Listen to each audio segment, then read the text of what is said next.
just going to be a couple seconds. There we go. It's now streaming according to, Yep, we should be live. okay. So thanks for joining us for a policy committee meeting, gentlemen, 3 of you.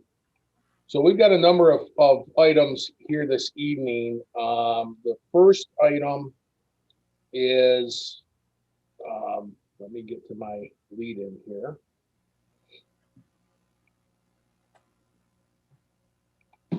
Policies for March. There we go.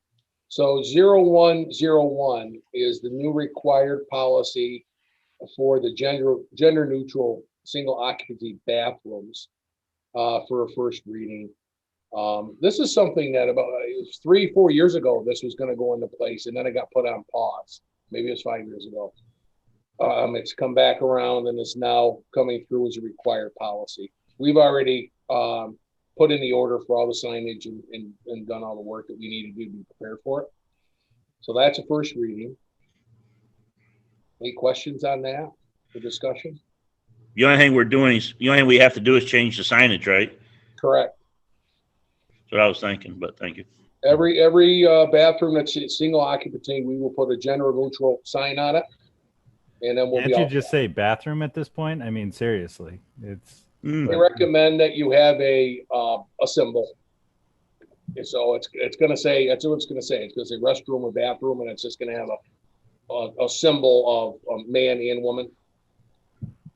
I figured it'd be a question mark. So. Thank you. Sorry.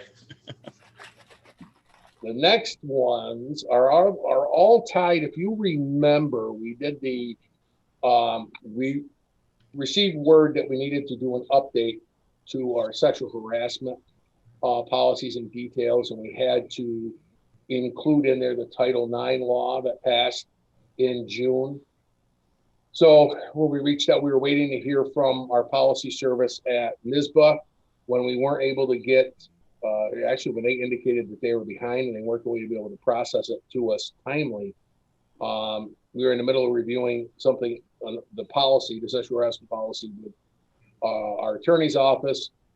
They reworked it, did the details for us, and we have a policy that we can now move on for Title IX, as well as the adjustments, which are really just one-liners indicating and hooking back, tying in the Title IX law into our existing sexual harassment policies and regulations, as well as the code of conduct when it's time to update that. So that I'm trying to sum it all up. There's a lot of material that we put in here.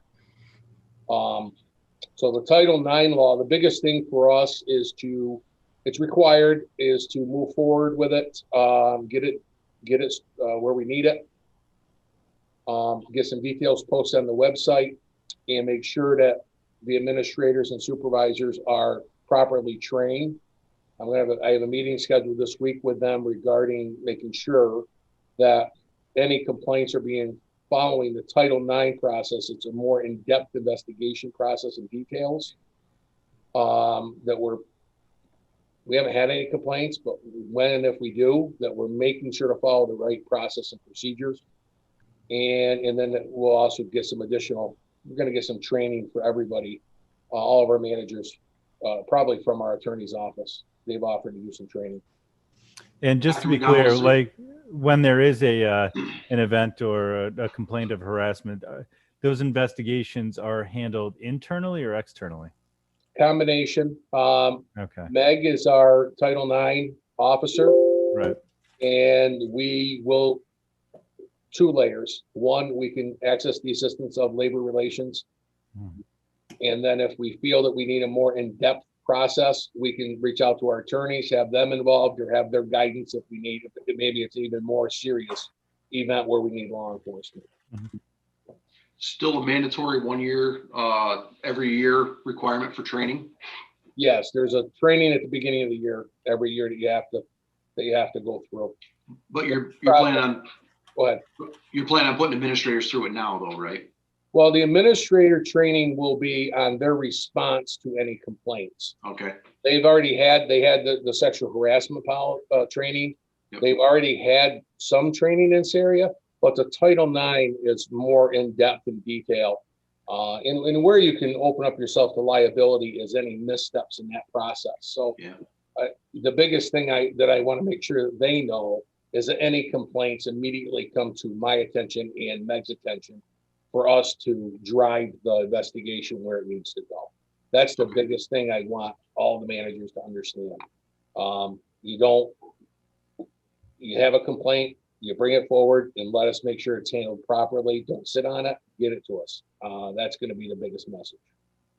The Title IX, is there still a statute, like you can go back as far as you want with that law, or did they actually tighten that up as far as putting limits, statute limits on it? I don't know. I don't have Okay. that. No. So the one thing, Brayden, you had mentioned, and this is kind of what took us down this road, working with the firm, with Robert, was we were looking into the question you had about vendors, outside contractors, and all of that title. So when he took a look at our policy, that's when he said, well, okay, well, where's the Title IX tie-in? And then we went down this road of getting ourselves straightened around with the Title IX. So we've done that road. Now, he has indicated, they have indicated, we have that, your question tagged into the procedural part as far as the fact that the outside vendors and contracted people are expected to uphold. So that we have that in any contracts that we develop, we make sure to put that language in if we want to tighten it up. So they did address that piece. Great. From your early comment. Corey, did I capture that okay? Correct. And we were also told that we've met our obligation of notifying them by simply placing it on our website. Correct. Okay. So really, those are the two. We have the new one, and then we've got that grouping that all falls underneath the Title IX sexual harassment policy, and then subsequent procedures. And then we've got the one left over for a second reading. First reading was in December, and that was our school district records, and that's simply updated to, to meet the new records retention schedule that came out, the 3,000 page retention schedule that Corey loves to go to webinars on. Thank you, Corey. Thank you. So if we have any questions, or if we don't have any questions on that, that was the intent for the meeting today. Those three categories, those three groupings. Okay. Yeah, I only had, after the other comments and things like that, I only had one small typo that I passed back to Corey. So Correct. other I than got that. We're good. Sorry, Corey. I can only get my email on my phone, so I really have to sit down and look. I'm like, oh man, this is tough. I got to get that reset. So, because you didn't put those on board docs, did you? No. They only came by, yeah. So I looked, but so yeah. So our thought was the first readings we'll let stay as first readings. There's no reason to rush them. We'll move them to the next meeting for a second reading. Give everybody an opportunity. If there's other questions or thoughts between the meetings, we can address them. And the second, All of these are coming to the March 16th 16th, meeting. right? Okay. Yeah. Right, all of them. so we, sometimes you have some that are urgent and you got to move them, but we feel we're okay. The key with the Title IX that actually, it passed in June, that we have discussed with Robert and the firm, is as long as we're handling all investigations appropriately. So that's why everything's funneling to myself and to Meg. So we'll make sure that we're following all proper legalities and procedures to keep the district in line with what's required. Okay. Thank you.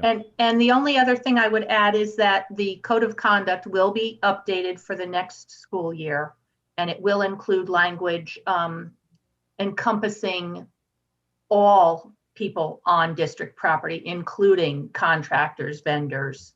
Yeah. So that will also stiffen that up a little bit.